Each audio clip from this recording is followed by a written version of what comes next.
रियासत कर्नाटका के कई कदीम समाजी इदारों में धांधलियाँ, रिश्वतखोरी व गबन आम होते जा रहे हैं। इसी तरह दारुल हुकूमत बेंगलुरु के एक कदीम इदारा जामिया मस्जिद मुस्लिम चैरिटेबल फंड ट्रस्ट में तकरीबन 2 साल पहले 3 करोड़ रुपये के गबन के सिलसिले में ईटीवी भारत ने एक स्टोरी की थी और पर्दाफाश किया था। अब 2 सालों बाद इस मामले में एक ख़ास डेवलपमेंट है और इस मामले में बात करने के लिए हमारे साथ हैं इस केस की पैरवी कर रहे कंप्लेनेंट व समाजी कारकुन वज़ीर बेग। सर, ये बताइए, जो जामिया मस्जिद मुस्लिम चैरिटेबल फंड ट्रस्ट है, इस पर आपने केस किया था वक्फ के 3 करोड़ रुपए के ग्रांट के मिसयूज़ के ताल्लुक से, ये क्या मामला है?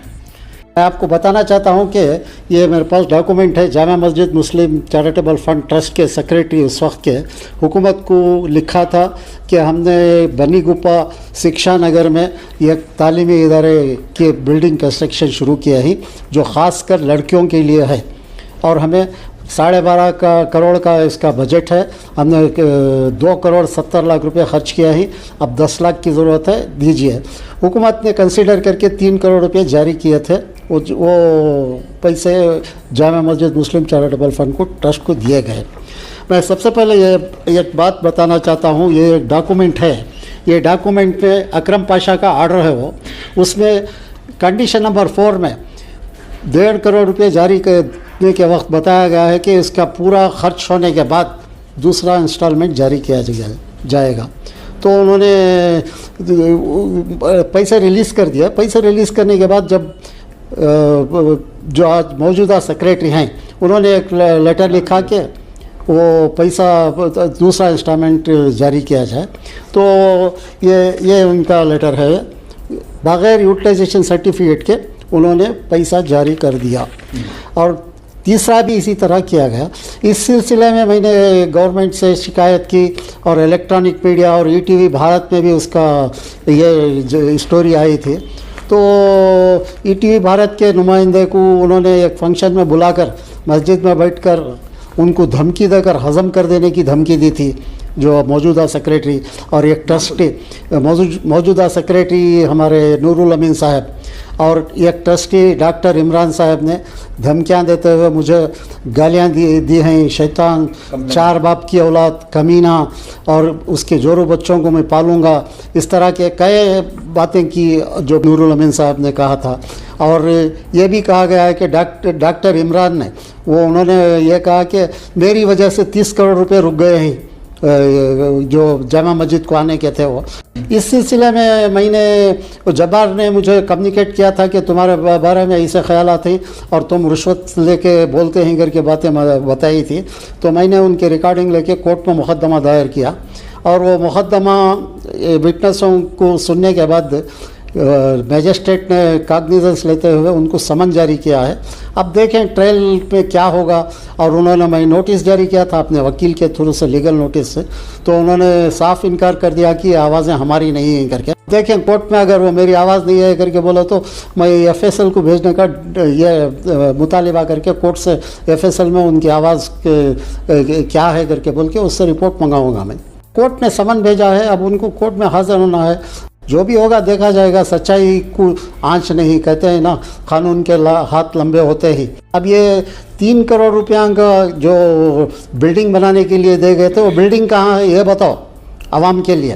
सर, अब जो है एक तरफ तो ये डिफेमेशन सूट आपने फाइल किया है, मजिस्ट्रेट कोर्ट से समन भी जारी हुए हैं। अब ये जो केस है, ये केस तो एक अलग है जिसके नतीजे में ये इस मामले का जामिया मस्जिद फंड मुस्लिम चैरिटेबल फंड ट्रस्ट का पर्दाफाश हुआ था। तो ये केस का क्या अपडेट है, क्या स्टेटस है इसका? देखिए, हुकूमत से मैं 2018 में प्रोसिक्यूशन के लिए अकरम पाशा और 2 और ऑफिसरों को प्रोसिक्यूशन परमिशन के लिए कहा था, तो आज तक वो परमिशन नहीं दी गई है। पता नहीं हुकूमत क्या सोच रही है, कैसे उनको बचा पा रही है, जबकि डे लाइट रॉबरी के का मामला है। जब धांधली करते हैं तो बग़ैर गवर्नमेंट के सरकारी अहदेदारों के बग़ैर वो कर ही नहीं सकते। अब अकरम पाशा कि परमिशन नहीं है। मैं लोकायुक्ता में केस फाइल किया है, लोकायुक्ता में ये कहा गया है कि अकरम पाशा के ख़िलाफ़ प्रोसिक्यूशन लाओ, हम केस चलाएंगे करके। अब देखेंगे हुकूमत से प्रोसिक्यूशन को मैं फिर ये लगाया हूँ कि मेरे कंप्लेंट पर क्या कार्रवाई है दो करके, उसका इंतज़ार है। वो आने के बाद उसके ऊपर फर्दर कार्रवाई की गुंजाइश है और करते रहेंगे। ये जब तक दूध का दूध पानी का पानी नहीं होगा ये 3 करोड़ रुपया का, क्योंकि ये ऐसे ही धांधलियाँ चल रहे हैं यहाँ पर कंस्ट्रक्शन के नाम पर। और ये भी मेरे पास रिकॉर्ड्स मौजूद है, उन्होंने 3 एकड़ ज़मीन हेगड़े नगर में, हेगड़े नगर और नागवार के दरमियान जामा मस्जिद के नाम से ली थी। वो भी फ़रोख्त करके, जामा मस्जिद के नाम से फ़रोख्त करके उन्होंने पैसे का गबन किया है। वो भी मेरे पास रिकॉर्ड है, इंशाअल्लाह आइंदा वो भी एक्सपोज करूँगा मैं। बहुत बहुत शुक्रिया। हम बात कर रहे थे समाजी कारकुन वज़ीर बेग से।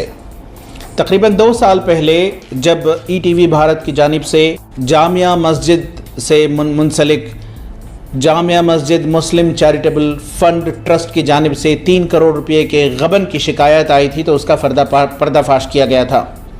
अब डिफेमेशन सूट फाइल किया है वज़ीर बेग ने।